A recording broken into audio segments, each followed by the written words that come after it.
बिस्मिल्लाहिर्रहमानिर्रहीम। अस्सलाम वालेकुम स्टूडेंट्स। एक नए दिन के आगाज़ के साथ एक नए टॉपिक का आगाज़ करते हैं हम। बेटा प्रीवियसली हमने सिंपल हार्मोनिक मोशन की दो एग्जांपल्स को डिटेल डिस्कस की है। आज उसकी थर्ड एग्जांपल है motion of a simple pendulum. ये बेसिकली ऑसिलेटरी मोशन है जिसमें झूलने की मोशन होगी। अच्छा बेटा, आपने फोर्स के कंपोनेंट्स तो पढ़े थे 9th में, थोड़ा सा मैं एक्सप्लेन कर दूँ फिर हम टॉपिक की तरफ चलते हैं ताकि डिटेल समझ आ जाए। बेटा ये आप हाइपोटेनस, ये आ गया बेस और ये आ गया परपेंडिकुलर।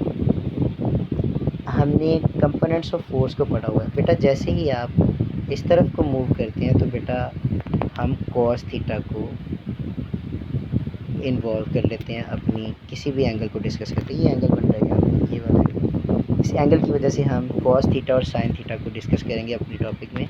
ये इन्वॉल्व होते हैं हमारे साथ यहाँ पे। अच्छा बेटा, जब मैं ओ से ए की तरफ जाऊँगा तो क्या आएगा, कॉस थीटा आ जाएगा।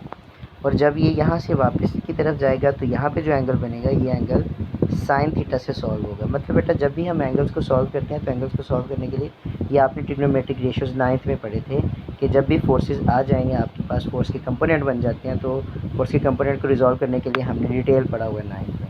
तो sine theta and cos theta आ जाते हैं। चलेंगे अब हम ज़रा टॉपिक पढ़ लें ताकि आपको समझ आ जाए इस चीज़ की।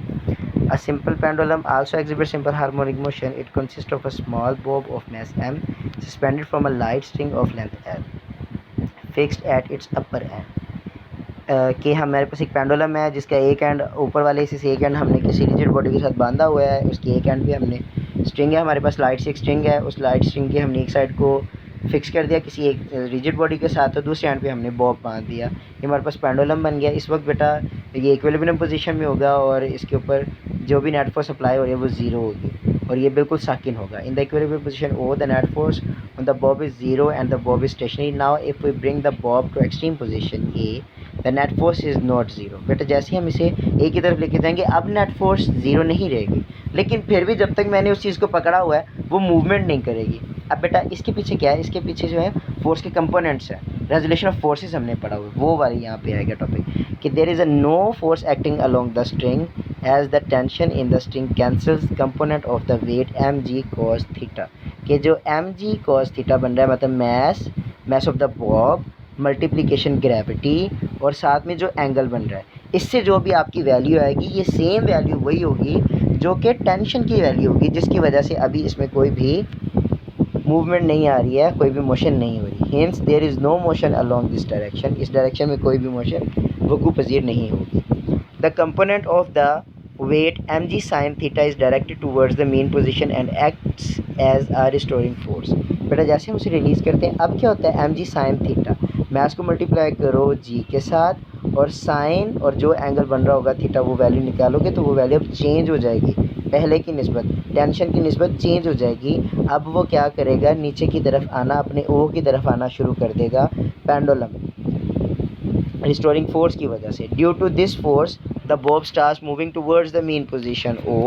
At O the bob has got the maximum velocity and due to inertia it does not stop at O, rather it continues to move towards the extreme position B. क्या करेगा बेटा, ए से ओ की तरफ आएगा, यहाँ पे इसकी वेलोसिटी मैक्सिमम होगी और इनर्शिया की वजह से वो बी की तरफ ट्रैवल करना शुरू कर देगा। During its motion towards point B the velocity of the bob decreases due to restoring force. The velocity of the bob become zero as it reaches the point B. बेटा जैसे ही वो B वाली position पे जाएगा तो वहाँ पे जाके दोबारा फिर एम जी कॉस थीटा की वजह से वो कुछ टाइम के लिए वहाँ रुकेगा, लेकिन ड्यू टू वेट वो दोबारा फिर वापस आएगा। The restoring force M G sine theta still acts towards the mean position O, and due to this force the bob again starts moving towards the mean position O. In this way the bob continues its to and fro motion about the mean position O. It is clear from the above discussion that the speed of the bob increasing while from point A to O due to the restoring force which acts towards O. Therefore acceleration of the bob is also directed towards O.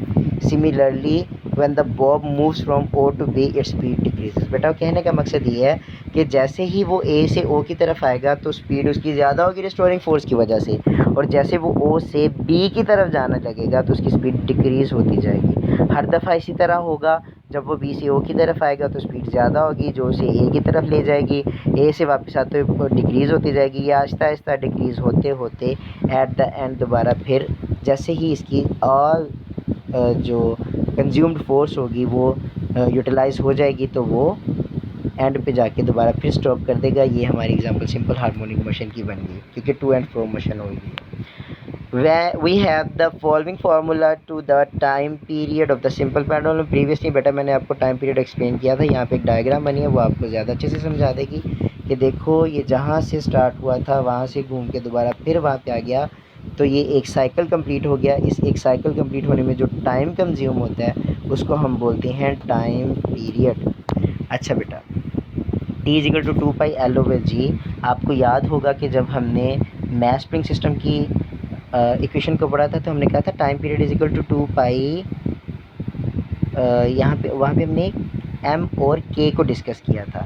यहाँ पे बेटा हम l और g को discuss करेंगे, क्योंकि उधर हमारे पास कांस्टेंट वैल्यू और मैस मतलब स्टिफनेस ऑफ द स्प्रिंग आ रही थी। यहाँ पे बेटा हमारे पास लेंथ और ग्रेविटी इन्वॉल्व हो रही है उसी रेजिस्टिव फोर्स की वजह से, जहाँ पे वो उसमें रेजिस्टिव फोर्स क्या थी, उसकी स्टिफनेस ऑफ द स्प्रिंग, और यहाँ पे क्या है लेंथ कि कितना लंबा है पेंडुलम, और साथ में उसकी ग्रेविटी जो इन्वॉल्व हो रही होती है। नेक्स्ट बेटा, from the motion of these simple systems we can define the simple harmonic motion. बेटा ये सिंपल हार्मोनिक मोशन की डेफिनेशन आ गई है। Simple harmonic motion occurs when the net force is directly proportional to the displacement from the mean position and is always directed towards the mean position, उसे हम simple harmonic motion कहते हैं। In the other words, when an object oscillates about a fixed position, mean position, such that the acceleration is directly proportional to the displacement from the mean position and is always directed towards the mean position, is called simple harmonic motion। Hope so बेटा इसकी आपको समझ आई होगी। फिर अगर कोई confusion है, again saying that आप मुझसे डिस्कस कर सकते हैं। अल्लाह हाफिज़। अस्सलाम।